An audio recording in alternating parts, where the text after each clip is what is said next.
Even though we are located in different parts of the world, I would like to formally begin our event this evening by acknowledging that the University of British Columbia, Vancouver, is located on the traditional, ancestral, and unceded territory of the Musqueam people. We here at UBC are very grateful to be able to carry out our work on this land. Today's webinar with Professor Ming-sho is part of the City Reassembled series, a series of seminars, conversations, and screenings to explore the past, present, and future of the Hong Kong diaspora. This webinar and the series in general is organized by the UBC Hong Kong Studies Initiative and is co-sponsored by the Department of Asian Studies, the Department of History, the Center for Chinese Research, the Center for Migration Studies, the Asian, Canadian, and Asian Migration Studies, the UBC Public Humanities Hub, and the Interdisciplinary Histories Research Cluster. These are all units on campus at UBC, and we are very grateful for their support and recognition of the importance of Hong Kong studies. Finally, I'm joined this evening by my colleague, Dr. Helena Wu, who is Assistant Professor of Hong Kong Studies at the Department of Asian Studies at UBC, and who is the one who has done most of the heavy lifting for organizing tonight's event. She will also have the honor of introducing Professor He. So over to you, Helena. Thank you very much, Leo. It's my pleasure to introduce today's speaker to you all, Professor Ming-sho He. Professor Ming-sho He is a professor in the Department of Sociology at the National Taiwan University. He's also the director of the Research Institute for the Humanities and Social Sciences at the Ministry of Science and Technology in Taiwan.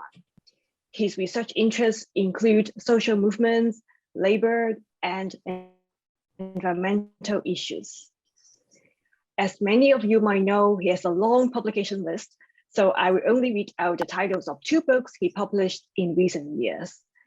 They are Taiwan's Working Class Formation, Fractured Solidarity in State-Owned Enterprises, published in 2014, and Challenging Beijing's Mandate from Heaven, Taiwan's Sunflower Movement and Hong Kong's Umbrella Movement, published in 2019. Today, Professor He will speak on the topic, Hongkongers' International Front, the Global Politics of Diaspora, during and after the 2019 Anti-Extradition protest. Professor He, the floor is yours. Okay, thank you, Leo. Thank you, Helena. It's really my honor and great pleasure to be able to speak on this forum. I saw a lot of great scholar I admire speak in the past in this hour, and so it's an honor for me to be in the same stage. So first of all, let me share my presentation file. So is everyone can see that clearly? This is the first page. Okay, yes. Let me go. So the topic is really about the global politics of diaspora among Hong Kongers. And I'm a social movement student, so over the past few years, I really learned a lot from Hong Kong's pro-democracy movement. So it's a pleasure and honor for me to share with you my preliminary finding right now. So I was told that I have like 55 or 60 minutes in presentation, and I hope it won't take too much time. And I would hope that that we have more than 25 minutes for the Q&A discussion. So let me go down with my presentation. So this is our outline. So first I will briefly talk about the pro-democracy movement happening in 2019 and 2020 and what the overseas Hong Kong communities were doing. And the second part will be, since I'm based in Taiwan, so I will be focusing on what happened in Taiwan, the reaction here. And the last one will be, I think that will probably a very important topic on many people who are concerned about the future of Hong Kong, that what is the prospect? What do we anticipate from now?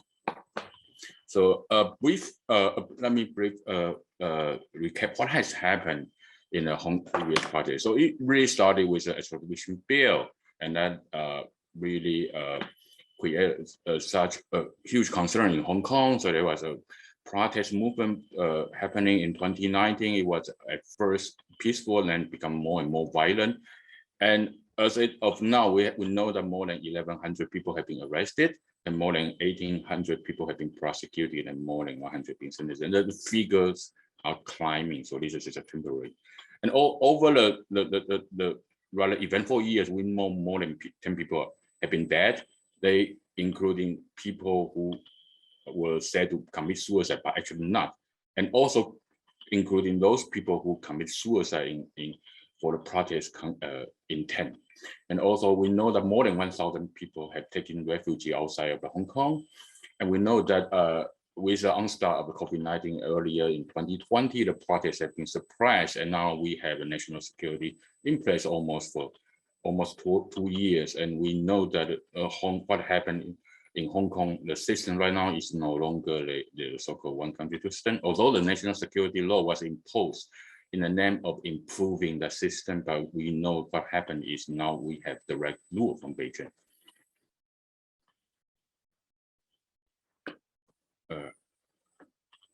Okay, just a quick review of what happened in that whole year. So this is a protest event I gathered from Apple Daily and Stand News. And a horizontal axis actually means the number of week.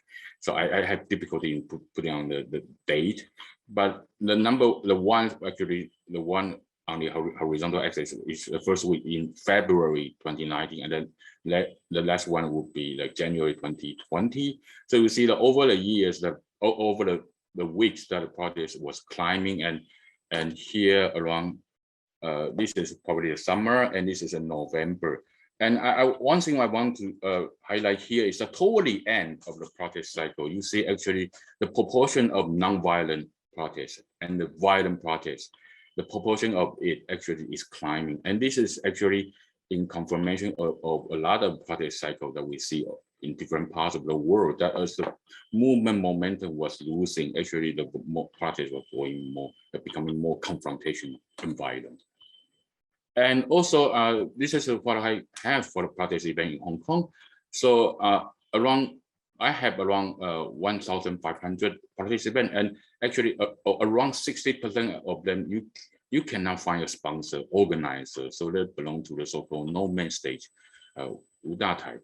So it's very decentralized. And also in terms of geographical distribution, we know there are conventional areas where protest making are taking place, like in the central and western district and Wangzai district. Both of them are on Hong Kong Island, and also Yao Jin Meng, okay, that including Mong Kok in Kowloon, which is also the hotspot for protests. So these are the conventional area, but there are other 15 districts that are what I call emergent area. Throughout that year, you see that the protest has kind of tendency of decentralize itself. So starting in August of 2019, protests in emerging area beginning to outnumber that happening in conventional area. So this is a quite interesting phenomenon.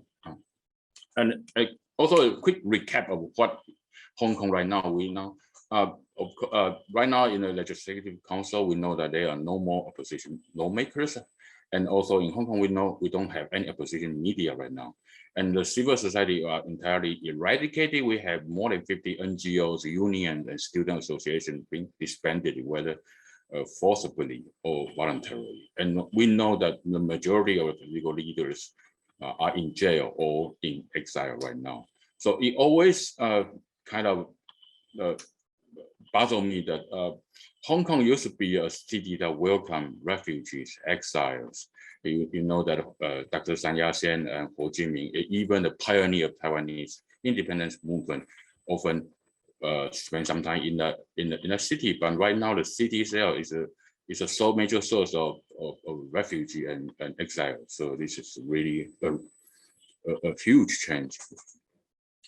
So so this is a background explanation. So I will come to my main topic, which is international front. I draw this term from Josh Wong's speech on the Thanksgiving rally in 2019. That was the the event to express gratitude for the passage of the Hong Kong Human Rights and Democracy Act in the United States.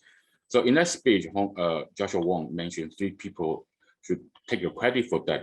The number 1 is overseas Hong Kongers who have been lobbying foreign government since the onset of protests. And also the number 2 are the street protests, and the number 3 are the voters who just returned a resounding victory to the pro-democracy camp earlier in that week during the in the district council election. So these are the 3 people that Joshua Wong particularly mentioned. And my focus today will be on the first group, overseas Hong Kongers. So before I present my finding, I think there are many theoretical relevances to look at the Hong Kong cases. Number 1, in migration study, there have been an increasing discovery that we should, the term is increasingly in circulation, that the so-called transnationalism, meaning that migration is not a one-way ticket, that people went to a foreign country and become assimilated and giving up their original identity. You often see the connection between the migrant and their home countries.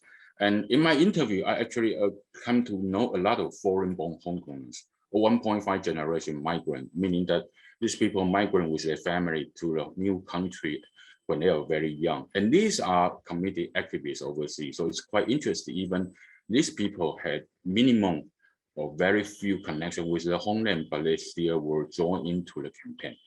The second group of literature is in the social movement study, the so-called transnational movement, which look at the transboundary flow and exchange of activists. And what I find amazing in the Hong Kong case is that there was an intensive flow of materials, money, and persons. So you saw that earlier that a lot of protest gears have been shifted from overboard to Hong Kong. And also there are money crowdfunded in Hong Kong and sent to international newspapers just in order to play advertisement for the Hong Kong pro-democracy causes. And also earlier people came home to Hong Kong to making protests, to casting the vote. And later on you have overseas Hong Kongers who were busy in receiving these outbound exiles and refugees. So it's quite intense and two-way. And lastly, I think it's interesting to look at from the perspective of nationalism. And I always like the term, memorable term, long-distance nationalism that was coined by Benedict Anderson. He was referring to some overseas community who had been very active to agitating for the cause of nationalism. And we saw that during the 2019 protests in Hong Kong, there were so many narrative symbols, even songs that express the yearning for become an independent nationhood. I found interesting in the Hong Kong case that the Hong Kong nationalism is really of a recent vintage. It's just recently invented, yet it becomes such a powerful force, not only for people in Hong Kong, but also people outside of Hong Kong. Okay, a little bit about my research. I talked to 85 interviewers who were not based in Hong Kong at the time, and 40 of them in Taiwan, and 18 in US, 7 in UK, 5 in Australia, 4 in Canada, and the rest were from Germany, Switzerland, France, Netherlands, Finland, Norway, Poland, Japan, and Malaysia. So I try to make it as global as possible. Not all of them are related to Hong Kong either by birth or by heritage, so they are foreigner, expat, not foreigner because they are in their countries. Okay, so involved in that, and I counted this interview by my personal referral friends of my friend, and also sometimes I shamelessly self-introduce myself to contact those official website web account, whether in the Facebook or in the Twitter, and I got some response as well. And of course, we know they are concerned for national security, so I try to keep the anonymity as possible as I can. And also I do some data from some Facebook page from more established organization in New York, London, Toronto, Sydney, and Los Angeles. So these are my data set. So let me begin with the Hong Kongs. I always fascinated by the book by Professor Elizabeth Singh, who is an expert in Hong Kong history, that actually the making of the Hong Kong overseas community has long history, and it's a very integral part in the Chinese diaspora. So at the very beginning, when Hong Kong became a colony, actually just in the same decade, the gold rush in California took place. So Hong Kong became a city of embarkation for Chinese migration, including the notorious coolie trade. So what happened is that in the Western city, we have many Chinatown, and these Chinatown were originally developed by Cantonese-speaking people, and some of them were related to Hong Kong, some of them are not. So right now you can see that in many Western countries, there are some of the Chinese association, but most of the people there were Cantonese, or they speak Cantonese when in the internal meetings. And also you have some stores or organizations that come with the name Hong Kong, but that's not totally related to Hong Kong. So I think it's quite interesting that Hong Kong was such a pivotal place in the overseas Chinese migration. So it became a floating signifier. That does not mean Hong Kong any city anymore. So, and that was what we had before the 1980s. But we know that with the Tiananmen shock in 1989, so there's a massive outbound middle class migration from Hong Kong to a Western country, especially in Canada, Australia, US. So we know that around 800,000 of them were there, and many of them returned after they established their PR or citizenship. So what we have before the 1970s is that Hong Kong identity is a real but unarticulated abroad. So people know that. So when you come to other migrants from other parts of China, that Hong Kongers know the difference there, but they still refer themselves as Hong Kong Chinese. So and looking back, I think even though Hong Kongers are not known to be politically fervent, at least prior to the recent events, but I think political events play a very important role in making the Hong Konger only communities. The first one, of course, is Tiananmen, the Tiananmen incidents, because the Hong Kong city was the only city that continued to set up to commemorate what happened in Tiananmen since 1989. And that practice spread to the overseas Hong Kongers community. So you see the emergence of Hong Konger only community. So they are not, their members do not come into other migrants from other parts of China. So these collective memory of the Tiananmen, the candlelight virtues and the rituals was very important in making these Hong Kongers only community. And the second event would be this umbrella movement happening in 2014. And we also saw some organizations like in New York, in London, in Tokyo, even Canberra, Australia, emerging because of that. And the latest one would, of course, the impact would be the 2019 Anti-Extradition bill protests. So in a number of places like Paris, Sydney, and Taipei, and what we see is that people will suddenly want to do something, and they spread the news in the social media. But prior to that, there was no Hong Kongers organization in Paris, Sydney, to a certain extent in Taipei. I will explain that later on. So what happened is that they just spread the news, and they have a gathering place, and they saw each other. Then after the event, they decided, why not we just set up an organization to continue the activism. So it's quite interesting. And I know in some cities that they actually, people who were responsible for that event, they didn't know any other Hong Konger. So they have to try a lot of way, especially from social media, to look for other Hong Kong compatriots. So in a number of cities, the rally actually was the first meeting among local Hong Kongers. And prior to that, they didn't know each other's existence.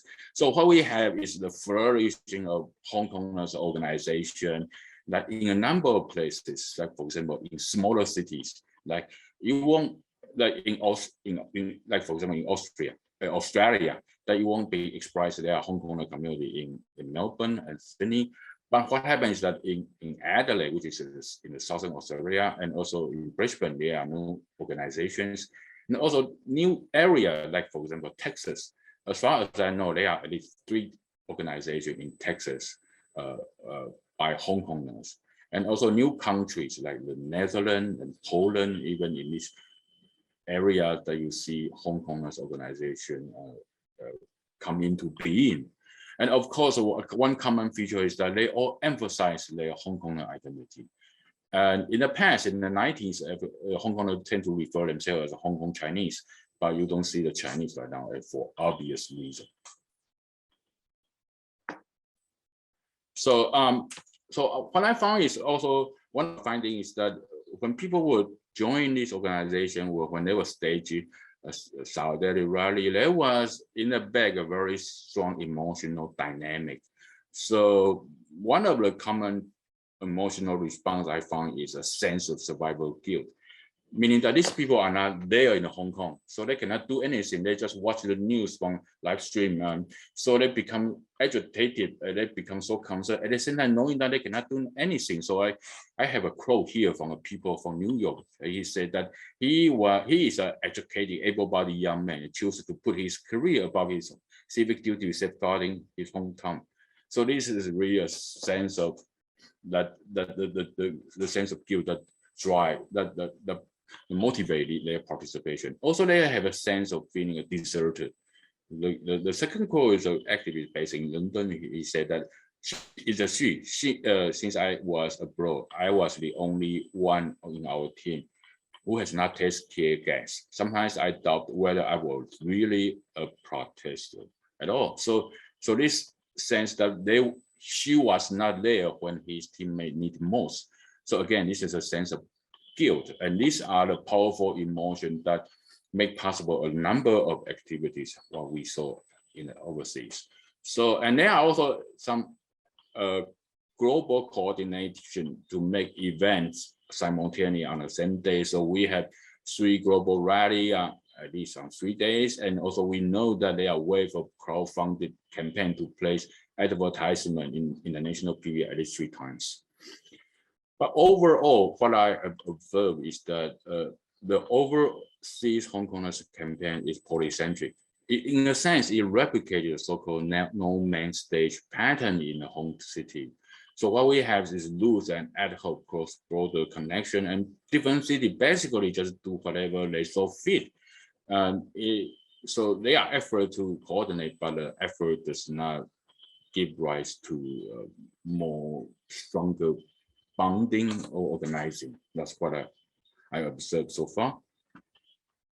And also, I think since the main concern is happening in Hong Kong City, so I do a little bit correlation about the protest event happening in Hong Kong, as well as those happening in Taipei, Sydney, Toronto, London, New York, and Los Angeles. Of course, you can expect it that the tempo is synchronized.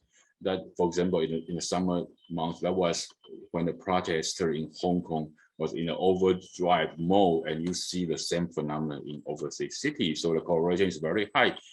They are all significant statistically. So, and also one I want to find is that even though people are united by the same concern, but there are a lot of disagreement about it. In different cities, and some of the disagreement are minor, like for example, which side should we host on our rally, and a slogan, songs, should we sing the old song or new song, and so on. So what kind of speaker should we allow them to speak in the podium, or whether should we wear masks?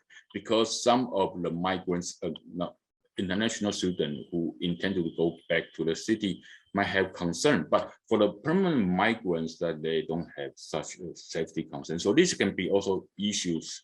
And one of the case I want to pick out is happening in New York City, and there was a very interesting organization called Laosa. And this is a organization that is motivated by the so-called decolonial leftist policy. This is their own term. At the same time, you have in New York City another more mainstream, I would say more mainstream organization is called NY4HK. So there was one rally when they were staging a protest outside of China's consulate. And so a Laosan activist who happened to be the host, and he talked about Black matters and also invited Filipino to share their story. So this is kind of, for her perspective, this is kind of building up international solidarity with the activists from the third world. But afterwards, she received a lot of criticism because they don't like these solidarity speakers. And what they were more expecting is that they should be the protest against China. So the person who criticized the host were expecting more Taiwanese or Tibetans. And the person was saying, we don't need to talk about Black Lives Matter because itself was a divisive topic in a US context. So we just want to focus on Hong Kong and China only. So this is what we saw is a dispute of the direction of the movement. And that happening not only in New York City, but as well as in other parts of the world. And also we know that the protests in Hong Kong have a cycle. So toward the end of 2019 and early beginning of 2020, the protests in street just died down.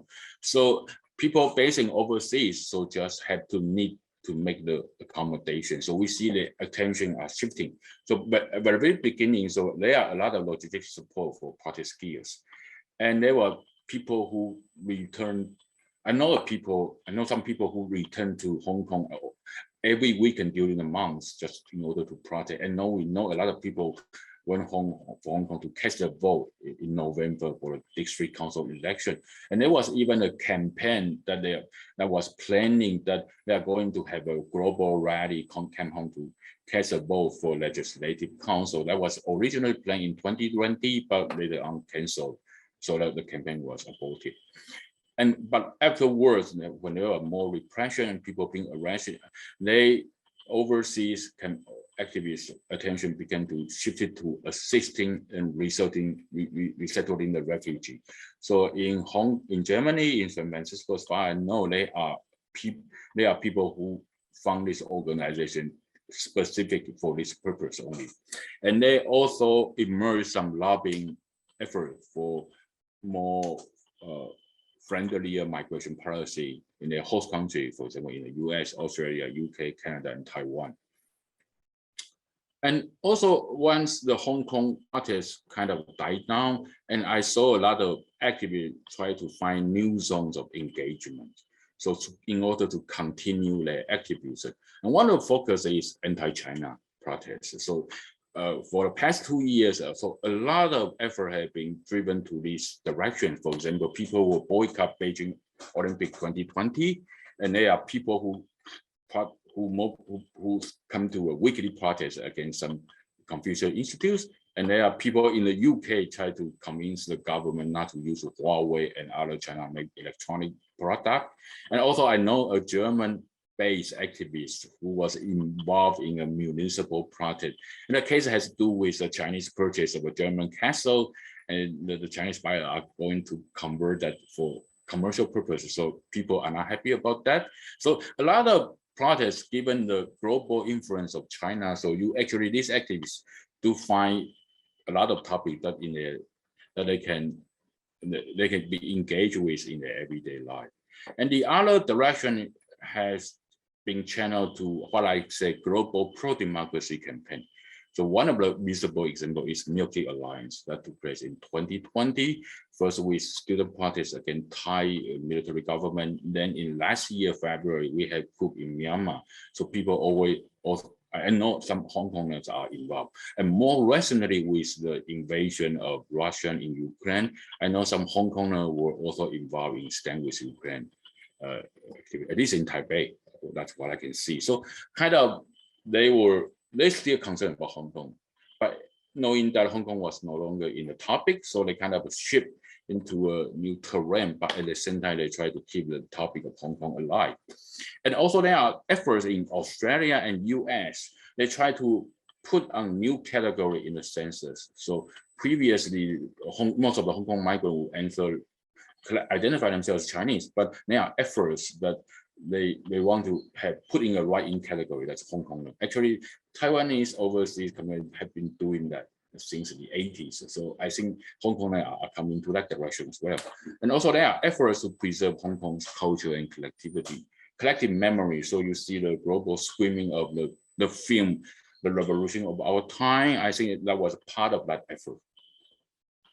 And also I think there are people come to aware that it is very difficult to promote the Hong Kong case, Hong Kong cause, if people are not familiar with Hong Kong. So this is from an Oslo-based activist.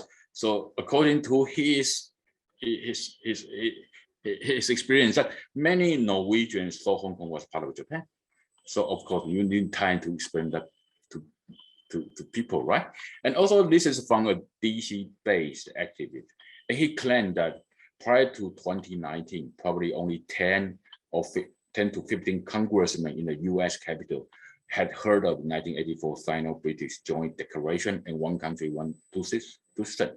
So you know you need to spend time and invest on political education, so that before people can really sympathize and understand on the process. So I found a lot of some certain portion of the event I found abroad, around 5.8 event were kind of artistic and cultural events. So like there was a photo gallery exhibition in Zurich. I put that in this slide. And also there was an interesting event like the right hand button. So a gay couple based in Montreal, they're trying to join the gay parade, but they were evicted because of the sponsor. So the organizer had pressure from China, but they tried to put their concern and advocacy in a gay parade event. So I think it's very creative, but a lot of people were doing that. So just to make the publicity. Now, one of the phenomenon, I think that was not seen prior to that. You don't see that during the umbrella movement of 2014, is that PRC are learning and becoming more capable of mobilizing counter-protests in different parts of the world. So it often happened that when Hong Kong was staging this Saudi rally demonstration, they met with counter-protests. Sometimes it came with violent provocation or just physical violence from PRC Chinese. And also some of the leaders were doxxed, meaning that their private information were released or even receiving some blackmail. And so in a number of events, that people will, the rally sponsor will report to the police for protection. So for example, in a number of US cities that they knew that from the Weibo that some Chinese are threatening to carry a handgun to teach Hong Kong a lesson. So that they will kind of this fear. And also I know at least in one European city that the Hong Kongers were so afraid of their numerical inferiority. So actually they hire private security guard in order to protect their personal safety. So there are different results. Of course, people will feel fear and don't want to join, and people want to hide their identity and so on. But there was an observation that I get from a Vancouver-based activist. She said that Little Pink will actually alarm Canadian in reminding the Hong Kong province is right behind it. Yeah. So you see actually like the right hand button news clip is one famous incident in Australia happening in Brisbane, because it happened in a university campus that Little Pink counter protest actually used violence, and that became the national news in Australia. So that also you can say that this actual counter protest backfire. Instead of let the host country ignore that event, actually they saw that event happening in their soil. So in one sense, you can say that it backfired, but at the same time, you can say that actually it deterred people from joining this event. So the other picture I put here is from Helsinki Times. So you see actually the phrasing of that news, the report is that people are opposing each other. Actually, in that event, there are more pro-PRC Chinese there than Hong Kongers rally. So it's kind of a neutralize the report. So in that sense, you can say that PRC succeeds in the publicity effort. And the other, there's one case that involved me personally that I want to highlight is that over the year, we see the PRC overseas influence campaign capabilities are growing. This is part of the learning curve of the dictators. So when my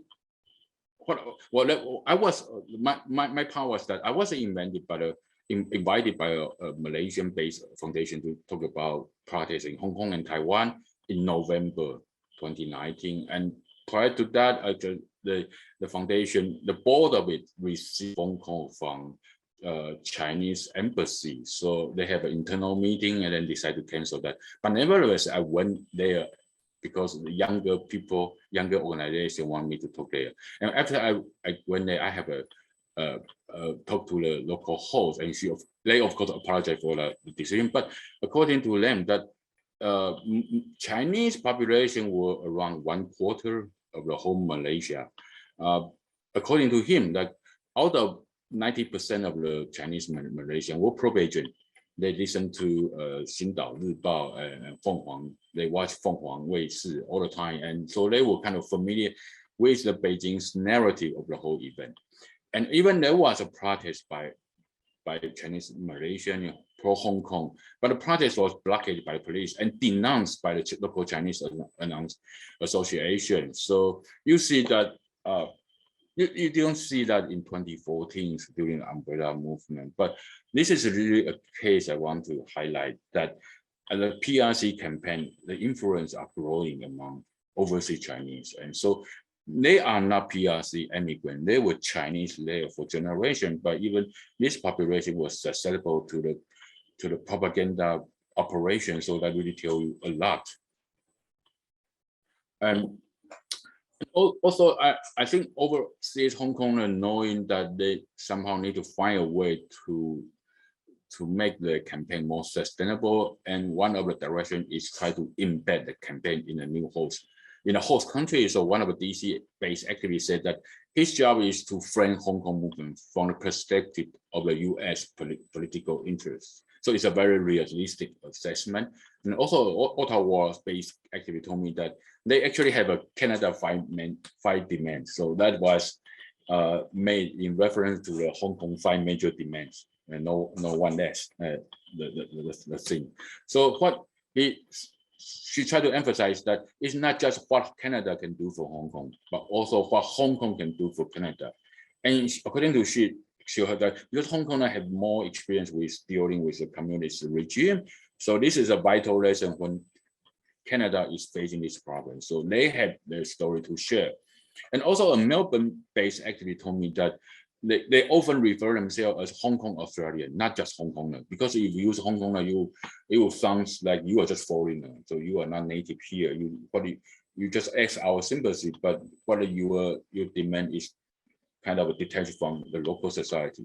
So I want to emphasize that these activists will know that the important in try to localize, to embed their campaign. But you look at what happened on the ground is that every time when they have protests, they receive only occasional participation from non-Hong Kongers, and most of them were just Tibetan, Uyghur, Taiwanese, and Vietnamese. And in some countries that the Vietnamese overseas community were very anti-communist, so that's why they were there.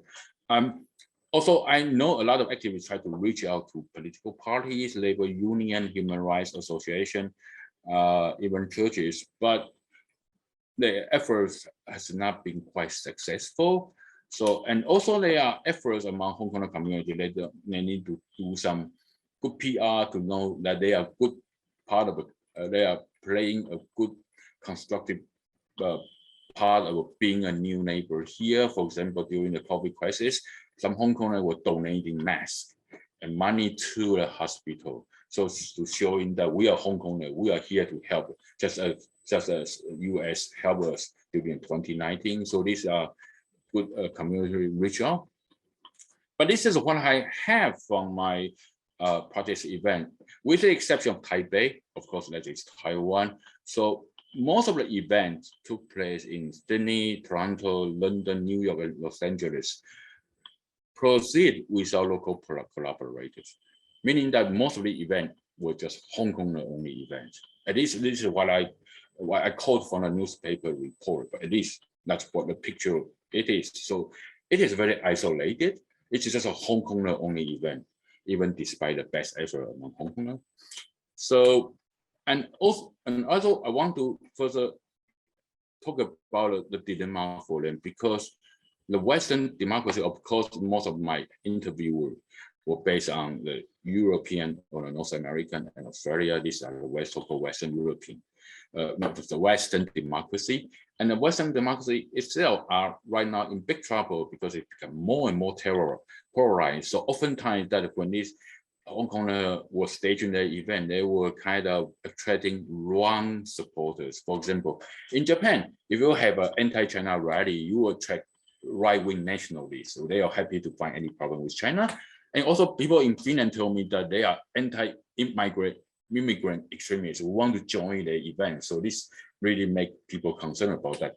And also I'm going to show in the following picture that in Warsaw, which is part of the capital of Poland, that you have an event that joined by the right-wing part of it, and also the left-wing part of forces in the Polish political spectrum. So the interview told me it's just like capitalists and communists joined together.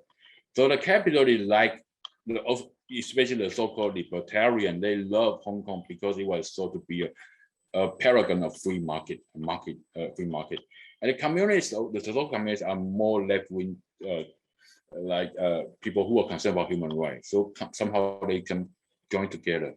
And for many, the so-called tanky, the old style leftists in US, and many Hong Kong students encounter that situation in their school because their professors are liberal and they often identify Hong Kong. They just think that, oh, this Hong Kong issue must be a CIA plot.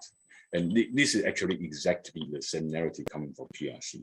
And also you have Hong Kong activists in US, they were kind of approached by gun right activists, said that the Hong Kong problem is that if Hong Kong can arm themselves, just like US has the Second Amendment protection, then there's not going to have police violence. So, and also among in the US, you have divisive issues like whether Hong Kong should support BLM. Also, Trump is a big issue that because Trump administration has been tough on China and passed the Hong Kong Democracy and Human Rights Act for Hong Kong. So a lot of Trump haters literally don't like Hong Kong issue. And also it happened in the same case in France because the France-based activists also was approached by Yellow Vest movement, and people were Hong Kong there were kind of don't know how to do, and until one day that Yellow Vest activists actually protect Hong Kong protests from police violence, so they are more interaction afterwards.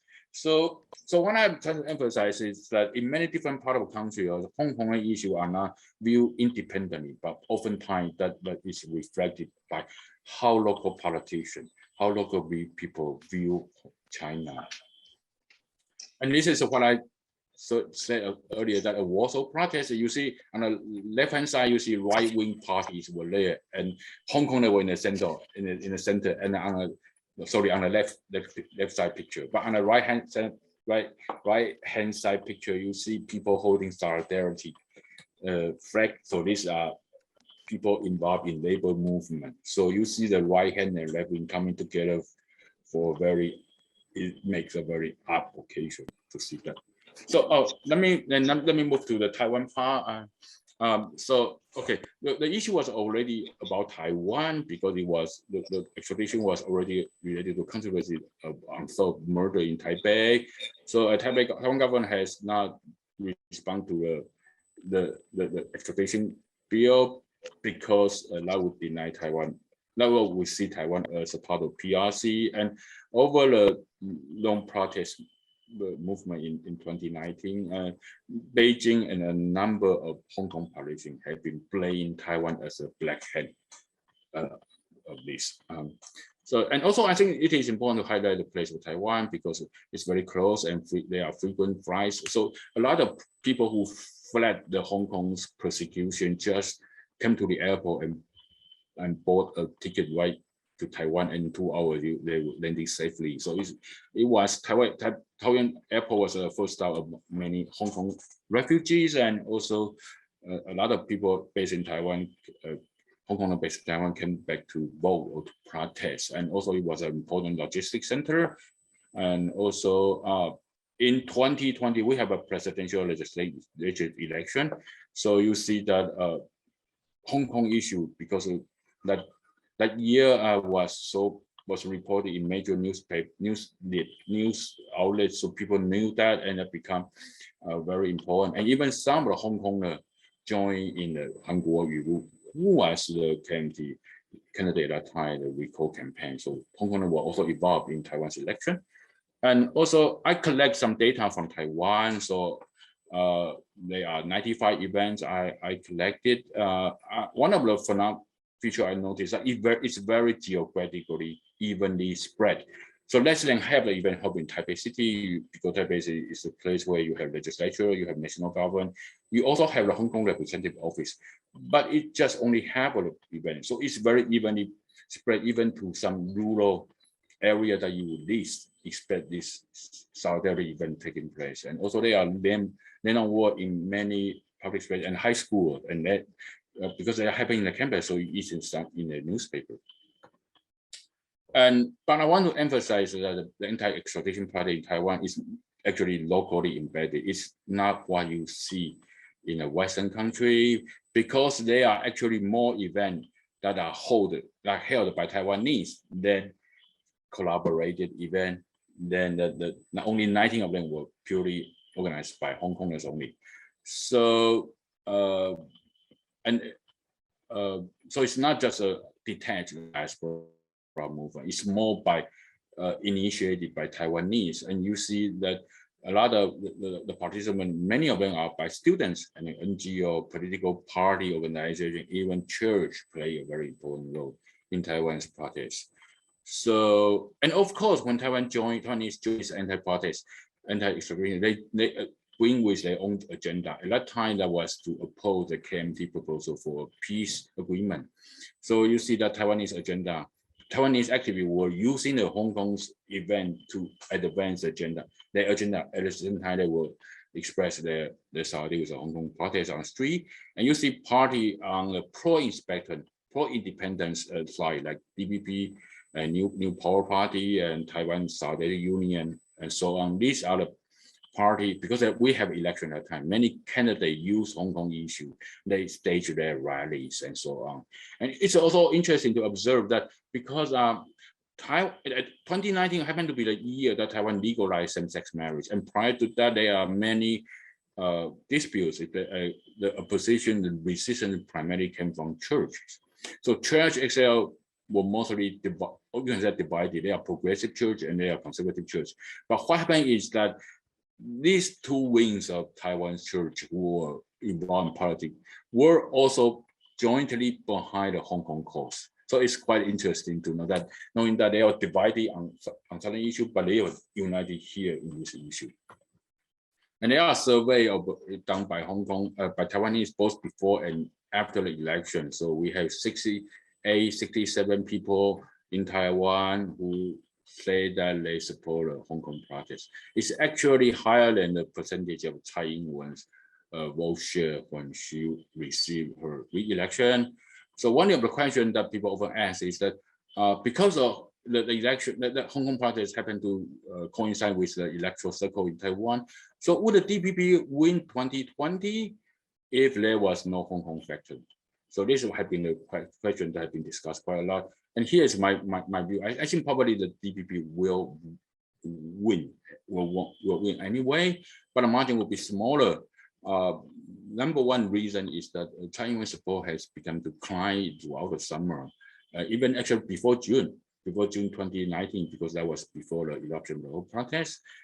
And second, I think the KMT made a very problematic in a selection of candidates. So a lot of candidates' personality problems, financial issues, even affairs have become to public exposure as the election unfolded. So I think probably DPP will have a decent chance for winning, except that the Hong Kong issue, of course, it turned out to be favorable for DPP.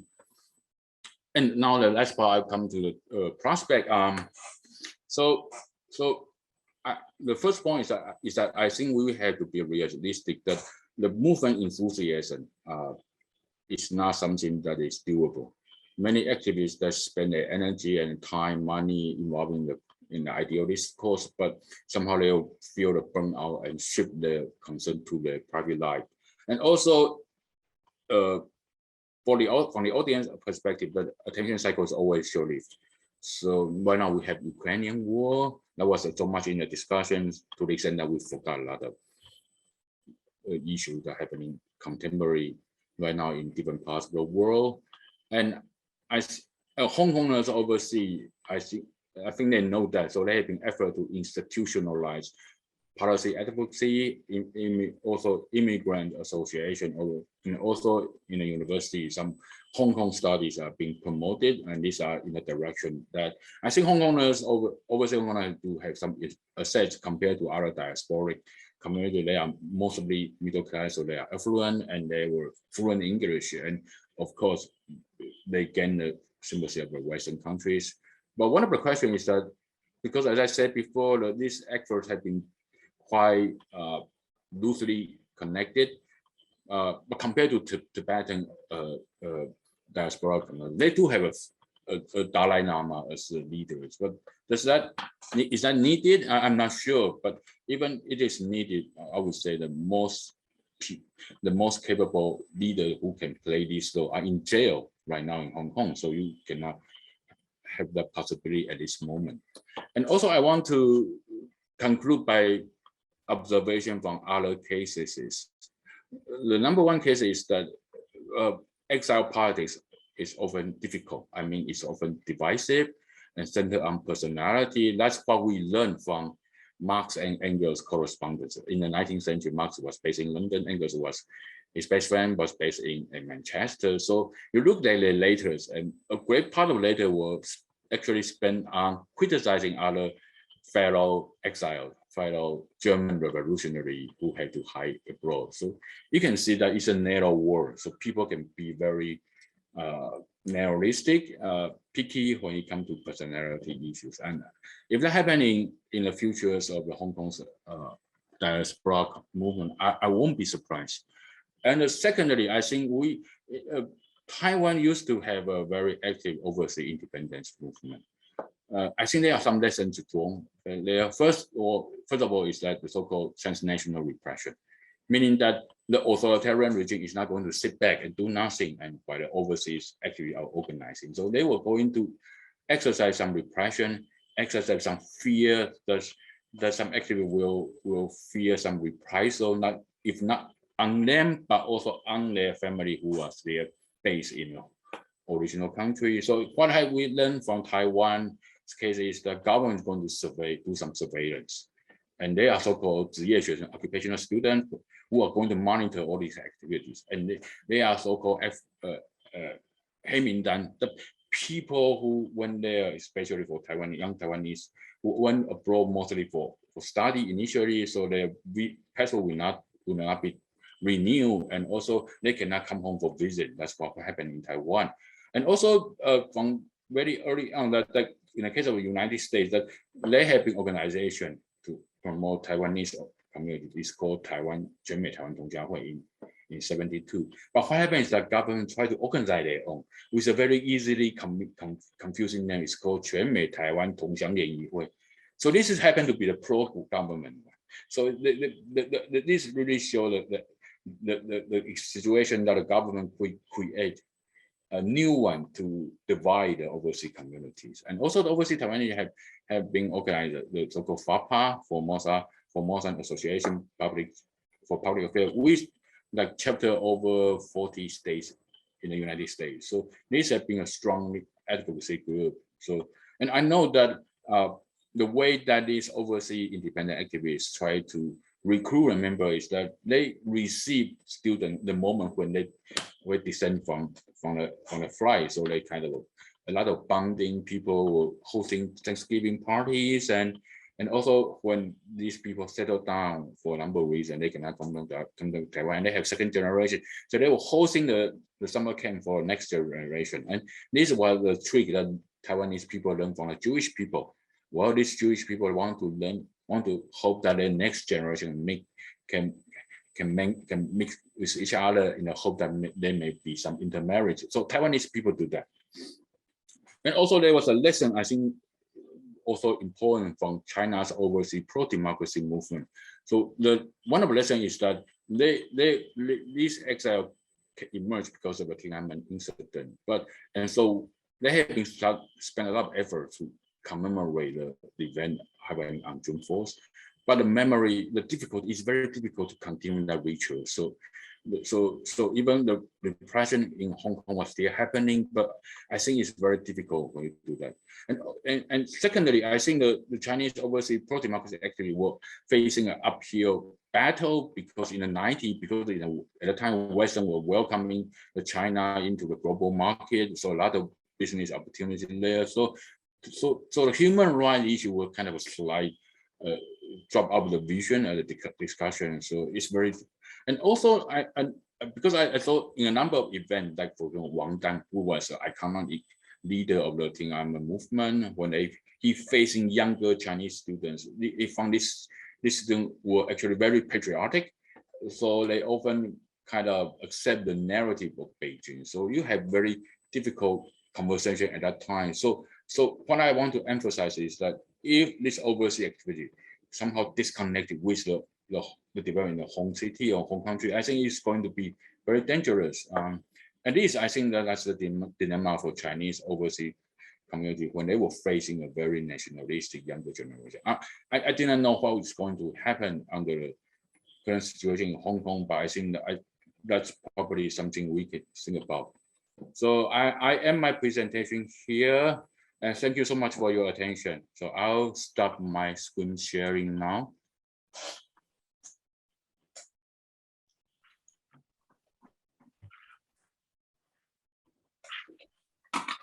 So thank you very much, Professor He, for sharing your insights and the findings of your research with us today.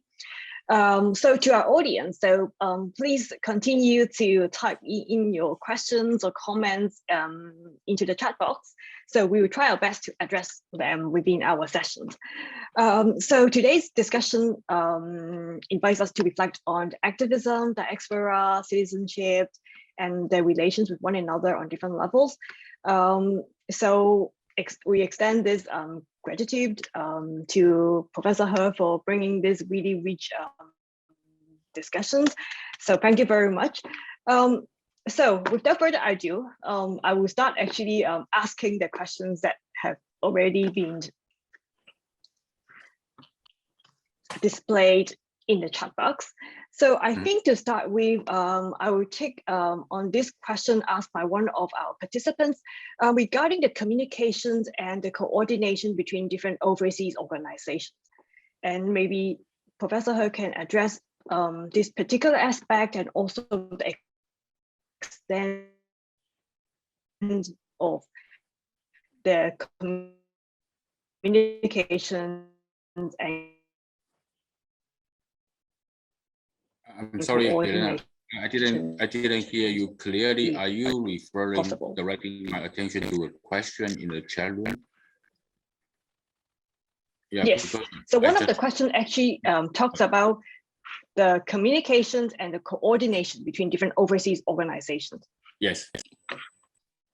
So can you direct my attention to the specific question? I want to see. I want to read closely about the phrasing, about the emphasis of that question. Okay. Because I saw so many. This question is. Yeah. So yeah, we have a lot of questions. So I'm panicking now. So we have one question from Joyce Neep. Okay. The phrasing is like, Professor He, you have talked about differences in the tactics among some of these organizations and synchronizations in the protest tempo across cities. She's interested to know how much communications and coordination exist among these organizations. What I know is quite patchy. I can give you some example. Like, as far as I know, there are 6 organizations spread in different Australian cities, and they, like in Melbourne, Sydney, Brisbane, Adelaide, Canberra, and Perth, which is located in Western Australia. And so because these people are based in Australia, so they will communicate with each other. But most of the time, they just hold the event on their own. And even people are based in Canberra, because it's a capital, and people there has more access to the parliamentarian and the official layer. My understanding is that they are not nationwide coordinated efforts. And also, for example, the other case is that I know, because I have done interview with people based in Finland, in Norway, in Poland. So these are the North Scandinavian and also the eastern part of Europe. We think themselves are going to be close, but nevertheless, they are very weak communication. Even we think they are close, right? Finland and Norway should be close, right? And also people based in the western part of the Europe, like in Germany, in France, in Belgium, in Netherlands. I heard an activist told me that because there are EU level of governance policy making on that in Brussels, so he actually thinks that there should be more coordinated effort on the EU level rather than the national level. But he thinks that the effort has not been enough. And he said that it would be better if you have had it, because you are being in Brussels, you have more proximity to the EU level decision makers. So even he said that he hoped there could be more coordination on that matter. So based on this example, so I would say that the communication is ad hoc and patchy, and at least some people say that it could help if there are more organization building being there. So this is my response. So coming up next, we have a question from our audience called Lernpo. Okay. So Lernpo asked, picking up on the notion of polycentric. Okay. So does it mean it's anarchist? So to Lernpo, the political inclination is quite mixed. Okay. Or say apolitical, and the issue-based mobilization instead of a unified set of political belief and pragmatism is kind of like one indicator to this. So Lernpo also mentioned how it is kind of like Hong Kong related or inherited from colonialism and developmentalism. So would Professor He have a comment on this reading? Well, I think the overseas Hongkongers campaign become polycentric, not by choice, but by necessities, because there have been little effort and little, practically no consensus that they should all united all these efforts under one umbrella. Of course, there are personality issues. There have been effort there, like for example, Stand with Hong Kong, Fight for Freedom. There are internal fights for that. So people just basically doing what they saw fit. But I don't think it's the polycentric pattern came not because of the deliberate choice. It's not because of the so-called anarchist belief, because anarchists always hate organization. They believe in spontaneity of the people. I don't think the Hong Kongers overseas campaign grew out of that conviction. And I don't think many Hong Kongers were committed to that vision of politics. But what happened is that we really have polycentric and loosely coupled efforts. Is that going to be better? I don't have a better answer, because look at what happened in Taiwan pro-independence movement. They were grouping nationwide and worldwide, so they were contributing the effort for making a common front. But again, in the history, there are also infight and also ideological personality struggle out of that. So I really cannot say that whether polycentric pattern as we saw right now is the best one or not. So I cannot make that judgment.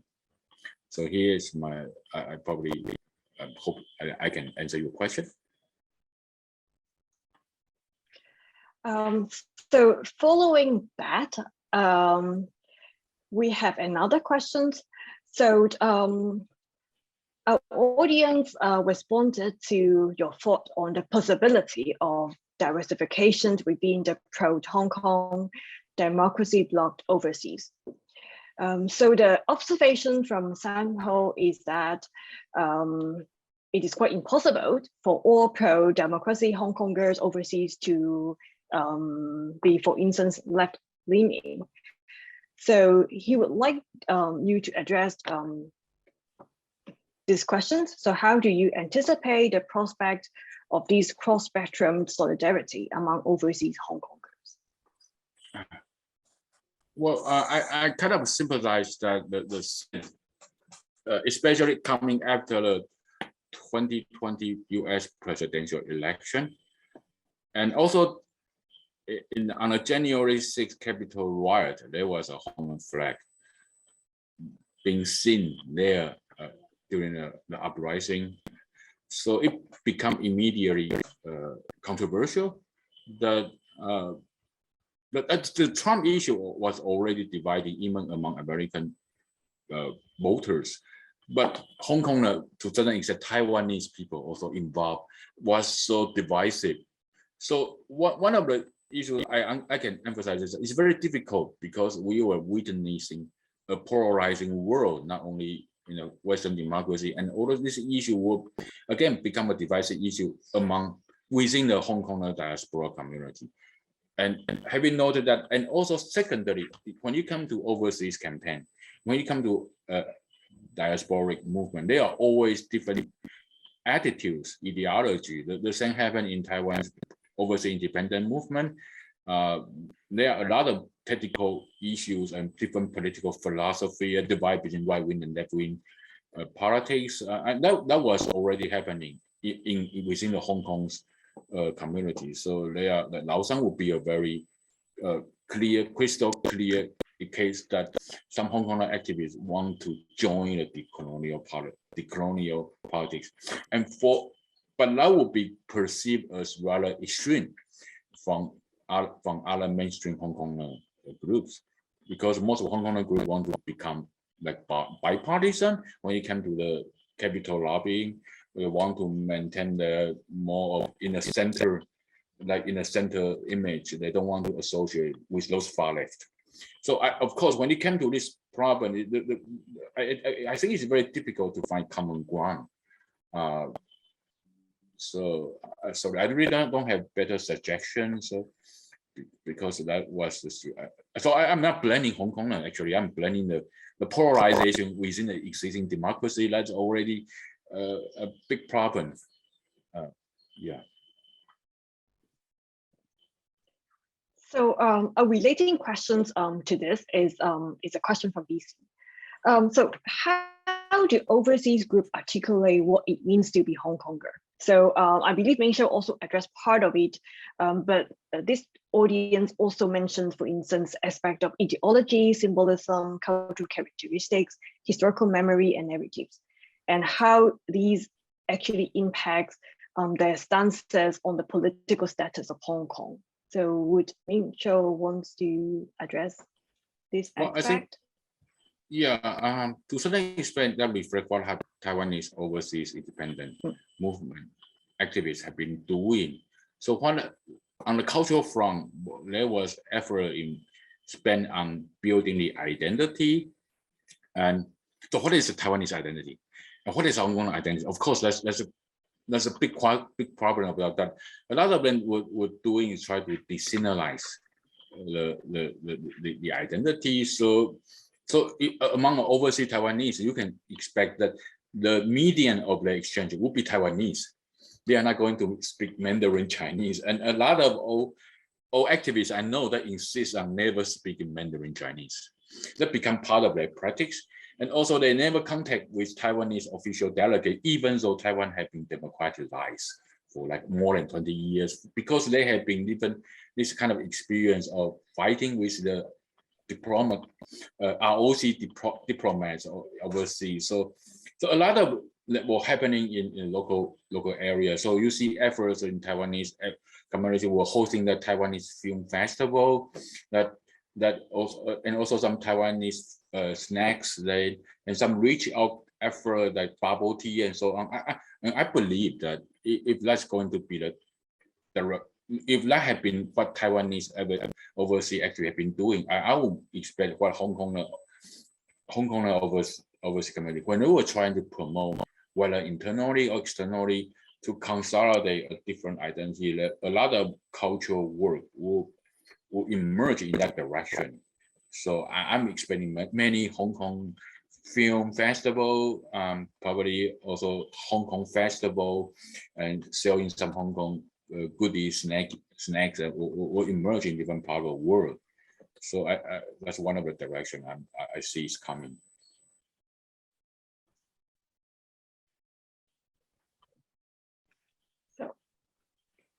So following that, we can also see actually the questions are also expanding. So to diasporic Hong Kong communities, to also different like diasporic communities. So we have one question from Yao Tai. So mentioning the long distance nationalism and Hong Kong identity that Ming-sho talked about. So do you have any observations or views on overseas PRC Chinese who support the Hong Kong democracy? Of course, I know a lot of overseas Chinese were sympathetic of the Hong Kong cause, not only in Taiwan, but also in the United States. But the problem is that I think that, well, for overseas Chinese students, they always have the awareness that they were being closely monitored, even offline and online. So they were really being afraid of being reported on. So they don't want to highlight or emphasize that their sympathy with the Hong Kong cause. So, so it's very difficult to know their existence because they try to hide their inclination purposively. So I think the little so it comes to because the little pink counter protest and the violence have become a dominant image of these overseas students. I can sympathize these people that they don't want to be associated with that, but at the same time they don't want to come out in public to sympathize the Hong Kong cause. So and of course these people are not, the Chinese students do not. I assume not all of them can speak Cantonese. So I think the sympathy with this Hong Kong cause, it must be a political identity. They believe in liberalism in general. So it's not because of their personal ethnic identity. So I admire that for that purpose, except that I understanding their difficulty for coming out to support that. Yeah. So as we mentioned, so the scope is also expanding. So we actually have an audience based in Finland. Okay. So we have an audience as a member of an NGO based in Stockholm. And the audience would like to know, okay, about organizations in Finland. Okay. So. Yes. So I cannot remember the details of my conversation with the Finland-based activist, except that it's very small. Some of them were migrants, professional migrants, and some of them were students, primarily scattered in 2 major cities. So I think the difficulty is that because Finland is traditionally not a country that it has engagement with China. So one of the issues they face is that, okay, there are not many awareness of Hong Kong issues. So they have tried to publicize that. And I'm not sure whether that's a situation also happening in Stockholm, right, which is Sweden, because the Finland people tell me that Stockholm, Sweden has much more Hong Kongers diaspora. So I don't know, because I failed to build a connection with Stockholm-based activist, so I really don't know what happened underground in Sweden. I'll be happy to know that. If you would love to share with me your experience, of course, I'll be very happy.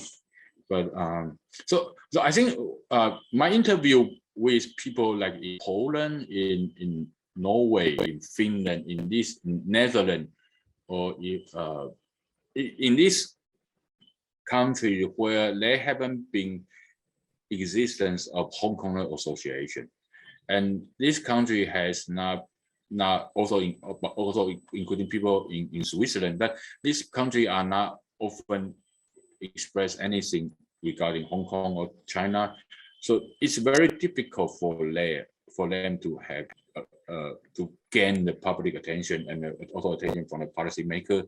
So I think they are much more in the earlier stage of their organization, that they were trying to bring more attention, and also because there haven't been any prior organization. So one of the main issues is that how they try to keep alive this organization and try to maintain it even after the movement momentum has been evaporated. So that's something permanent. I think that will be a very important concern for their efforts. So that's my response. Yeah, so we also have another question regarding the situation in Japan. Okay, so our audience mentioned that in Japan, there are many right-wing supporters who are the majority of Taiwan supporters. Okay, so what is your opinion? Okay, as to how to communicate with them to cultivate democratic opinion exchange in Japan? Well, it really depends on what kind of right-wing person. They are moderate right-wing, mainstream right-wing, like liberal Democrats who is currently in power, but they are extreme right-wing, right? Those who think that the US should be responsible for the atomic bombing, that those who are really crazy about okay, these are more extreme on the fringe. So it really depends on what the right wing you will refer to. But according to my interviewee that based in Tokyo, when they were having incidents, so they try to frame that it is not an anti-China incidents, because when you frame it as an anti-China incident, those on the extreme right-wing extremists will be happy to join, and they don't want their participation because this extreme right-wing will also marginalize in the Japanese mainstream society. So they don't want any connection with that. But I think the Japan-based activists would be perfectly happy if those mainstream right-wing, which is the Liberal Democrat, which is currently in power, to pay more attention to the Hong Kong cause. So it really depends on the political spectrum in the host society. So the problem is that I think Japan is not that polarized, but there are Western countries that are much deeply polarized, and in that case, I think that would be really problematic. For example, like the case I know from UK, because one of the very prominent conservative PM, Ian Duncan Smith, who happened to be a very outspoken supporter of Hong Kong, but that person happened to be a Brexiteer and very conservative, coming from a very conservative sector of the Conservative Party. So he's an anti-LGBT and so on. So with his presence, a lot of people in the Labour Party would not like to attend the Hong Kong rally. So if we invited a person that is decisive, divisive, so that would discourage other people from participation. So most of the Hong Kong organization I know is trying to stay in the mainstream. So they try to practice bipartisanship, and so in so doing they have to keep a distance with extremists, so-called extremists, on both ends of the spectrum. That's my response.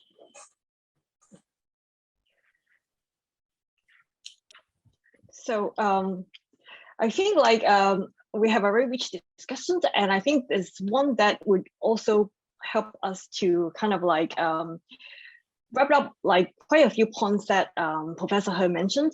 So we talked about different like locations, okay? Japan, Scandinavia, Asia, North America.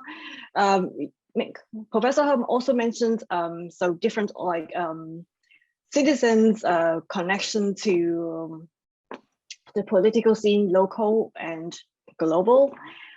So the last question actually addressed the generations, okay? So we have this question that asks about the differences in views, tactics, and identities between different generations of Hong Kong diaspora. For instance, what Professor He mentioned as the tenement shock generations and the post-1997 immigrants, or any others. Based on my interview, I do find generation play a very important role. Just as we know that in Hong Kong itself, that the so-called yellow and blue divide is largely generational. So among the overseas community, actually you see the same case, the reproduce there. The elder generation will be more like, for example, they don't like violence, okay? And they found the idea of Hong Kong being an independent nation quite weird. And a lot of them will actually have business relation in the mainland. So that's why they don't like the idea that the young people are advocating about.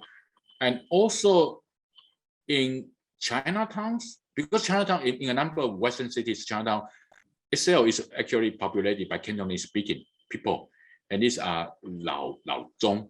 And actually a lot of Lao Zhong, whether they are related to China, to Hong Kong or not, actually they are kind of have a dismal view on Hong Kong protests. Even some of them were pro-Tiananmen democracy movement. So you see that actually the same generation conflict is reproduced in the overseas communities. And I know that a lot of people told me that all the restaurants in the Chinatown are blue restaurants, so they don't want to go there. So it's actually very difficult to find like, we know that we have a yellow economic circle. It's very difficult to find one pro-movement restaurant in the Chinatown. That's what my interviewer told me. So it's part of the same generation problem. So thank you very much, Professor He, for sharing your insights. So I think like all of our audience will join me to give Professor He a round of applause for this talk that addresses a lot of different aspects and a variety of issues. So thank you again for joining us. And now I will give the floor back to my colleague, Professor Liu Xin, to wrap up today's event. Okay, thank you, Helena, and of course, thank you very much, Professor He, for spending your morning with us from Taiwan. And of course, thank you all the audience for attending. I know the chat box is very busy, has been very busy, and we didn't get to all your questions. But I would like to say that Professor He has kindly agreed to stay behind after our event is formally over. So if you do have questions, or if you want to come online and turn on your audio or video to chat with Professor He, you're welcome to stay behind. So with that, I want to give a quick shout out to two upcoming events. For the City Reassembled series, we continue, even though the teaching term has ended here at UBC. We will continue to do an event in May. This time, we are going to explore the literary dimension of the literary imagination of the Hong Kong and Taiwanese diaspora. And so, as you can see, there is the information there, and you can also visit our website for more information. Another event is coming up next week, featuring one of our colleagues here at UBC, Raymond Pai, the director of the Cantonese language program here at UBC, who is joining a symposium, webinar, roundtable, the virtual world, we can't really call it, even though there's no actual roundtable, is happening next Thursday, I believe, and is sponsored by the Global Hong Kong Studies at University of California. And it is about, again, you can see, thank you, Sonia, will Hong Kong become a Mandarin city? So I welcome you to attend either of these or both of these events. And with that, I would like to again thank you for attending. I want to thank my colleague, Dr. Helena Wu, for organizing and moderating this discussion. I want to thank Sonia Kong, our very capable helper who has been doing all kinds of logistic and technical and also poster designing. So thank you very much, Sonia. And of course, finally, I want to thank Professor He once again. So with that, let's draw this to a close.